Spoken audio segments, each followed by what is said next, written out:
Bueno, parece que están todos. Sí. Eh, Recuerden que estamos viendo el tema de la compactación.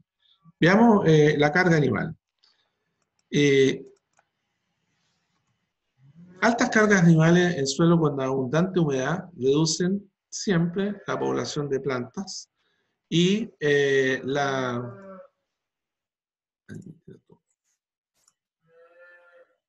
la población de plantas de la pradera y la producción posterior de forraje por un tiempo bastante variable, digamos, eso depende mucho, digamos, de cómo uno haga descansar la pradera. La capacidad en que se recupera la pradera depende de la magnitud del daño que uno haga, del tipo de suelo y de las características de la vegetación que estamos consumiendo. Y altas densidades en forma permanente producen una compactación creciente del horizonte superficial. Y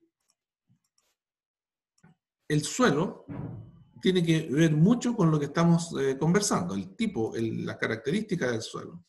Entonces los suelos con texturas mucho más finas, como los suelos arcillosos, son más susceptibles que los suelos de textura media y gruesa al daño por el pisoteo en el periodo de lluvias intensas. La infiltración disminuye rápidamente y produce anegamientos superficiales, lo que reduce su capacidad de soporte, ¿no es cierto?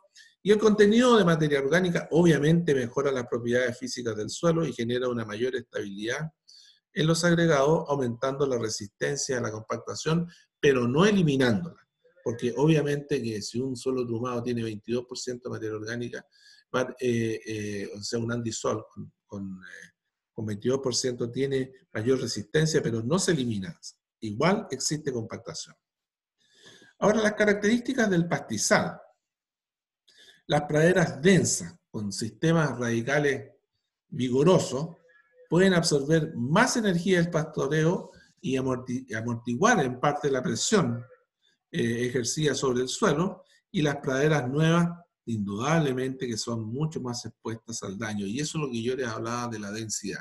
La densidad de macoño es muy importante porque uno tiene que lograr que haya una alta densidad de plantas por metro cuadrado, ya sean leguminosas o gramíneas. Y esa densidad tiene que ser superior a 15.000 plantas por metro cuadrado. Eso es lo que uno tiene que buscar. Ahora, ¿cómo se reduce el efecto del pisoteo sobre las praderas en pastoreo? Bueno, evitar el pisoteo, perdón, severo de las pasturas recién sembradas. Eso absolutamente, eso es una condición sine qua non, digamos, que hay que usar animales de tamaño pequeño, de manera de que no haya un pastoreo severo. También no sobrecargar el lugar, mejorar e implementar el drenaje, reducir la densidad de pastoreo, ¿no es cierto?, el número de animales, y disminuir el número de horas en los periodos de riego o en potreros susceptibles, ¿no es cierto? Ahora, ¿de qué manera afectan las excretas sobre la pradera en pastoreo? Bueno, las excretas, fecas y orina devuelven una proporción importante, el 85 al 90%, ¿no es cierto?, de los nutrientes ingeridos, y ellas aportan a la materia orgánica del suelo. Las bostas van a generar, como es lógico, un área de rechazo que los animales van a evitar comer en torno a ella y producen un pastoreo desuniforme, y las manchas de orina son menos rechazadas, pero también son rechazadas a pesar de que desaparecen con rapidez. Es decir, y ahí es donde el pastoreo con restricción, digamos, el pastoreo controlado, el pastoreo en franjas, permite, digamos, reducir el rechazo de los animales, y uno induce a los animales a comer alrededor de la bosta. Y las bostas cubren las plantas que quedan debajo de ellas. Entonces, impiden el paso de la luz por varias semanas, incluso meses, sobre todo en los periodos de primavera y verano. Ustedes saben que una bosta puede tener un tiempo de desaparición hasta un poquito más de 6 meses. Y ¿de qué depende? Absolutamente del manejo. Primero, de que si uno pasó una rastra una rastra para homogeneizar las bostas, si llovió y si el animal pisoteó la bosta seca. Entonces las plantas cubiertas mueren dejando espacios que serán posteriormente colonizados por otras y que cambiará progresivamente la composición botánica de la pradera. Entonces la probabilidad de que una vaca bostee aumenta cuando se para luego de estar echada, por lo que las bostas aumentan en áreas de descanso, en áreas de sombra, en refugios naturales y en potreros usados durante la noche. Ahora, los centros de concentración de bostas son los lugares visitados o transitados con frecuencia, digamos los caminos, los bebederos, la entrada a los potreros, los sitios usados para la suplementación, las salas de ordeña y, bueno, y los caminos que ya lo dije. El rechazo de las zonas afectadas por las bostas se produce inicialmente por el olor y posteriormente porque el pasto circundante no consumido se madura, se encaña y se espiga, ¿no es cierto? Es decir, en la primera etapa hay un rechazo al mal olor de la bosta, pero después ya entre la parte pastoreada, que es vegetativa, y la parte no pastoreada, que ya es reproductiva, hay un rechazo por el tipo de planta, digamos, el estado fenológico de la planta. El área cubierta e influenciada por las bostas durante un año puede ser muy variable y depende mucho del manejo que se haga, pero si uno tiene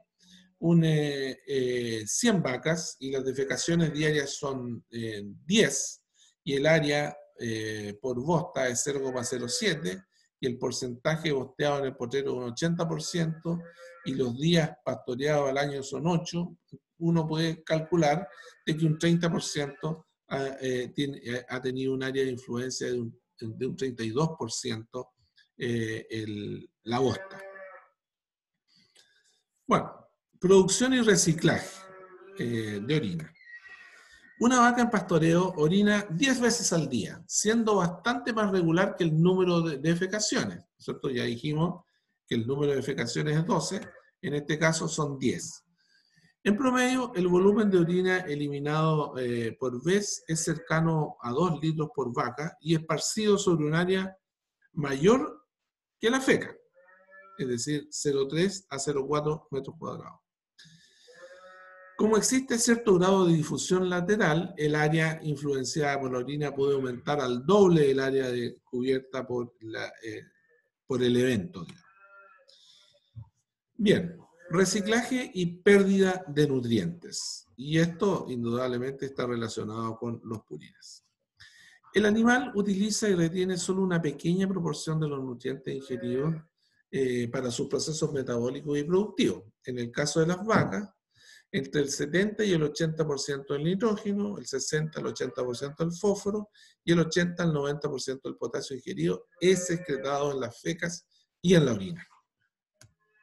Entonces en la orina los nutrientes se encuentran en formas muy solubles e inmediatamente disponibles para las plantas. La orina contiene la mayor proporción de nitrógeno y azufre excretado y casi la totalidad del potasio excretado por el animal. Entonces los nutrientes no son reciclados en forma uniforme en un área de pastoreo y el porcentaje variable de excretas es depositado en áreas incluso que están fuera del potrero, como ya lo dije, los caminos, las áreas de suplementación y las salas de ordeña. Entonces, como cada deposición cubre una pequeña superficie de suelo, los nutrientes contenidos en esa pequeña superficie generan una alta concentración por unidad de superficie y por lo tanto esas concentraciones sobrepasan ampliamente la capacidad de absorción de las plantas circundantes en los meses siguientes. Entonces una fracción variable de la bosta quedará expuesta a ¿qué cosa? A pérdidas. ¿A pérdidas por qué? Por volatilización, por desnitrificación y por lixiviación. Y otra parte será movilizada en la materia orgánica del suelo por un tiempo variable mientras se desarrollan los procesos de descomposición y mineralización. Entonces, si ustedes analizan esto, la liberación de los nutrientes de las bostas requiere de procesos, primero, de una degradación física y biológica para su descomposición e incorporación al suelo, y posteriormente su mineralización. ¿Y qué influye sobre eso? El clima, ¿no es cierto? Las aves que escarban la bosta, las lombrices, algunos escarabajos y por supuesto los microorganismos del suelo son fundamentales para que se desarrollen estos procesos. Y la velocidad de descomposición puede variar a través del año, desde 2 a 3 meses en condiciones favorables y hasta 6 meses, como ya les dije anteriormente, en situaciones desfavorables, sobre todo en situaciones, por ejemplo, en situaciones mediterráneas, es decir, donde llueve muy poco. La reducción de los efectos de las bostas en praderas bajo pastoreo. Bueno, ¿cómo puedo reducir esto? Esparciendo las bostas por medios mecánicos inmediatamente después del pastoreo. ¿Para qué? Para homogeneizar su distribución, diluir sus efectos, acelerar su descomposición y una cosa muy, muy importante y sobre todo que tiene que ver con las moscas, el control de huevos. Y eso se hace con esto.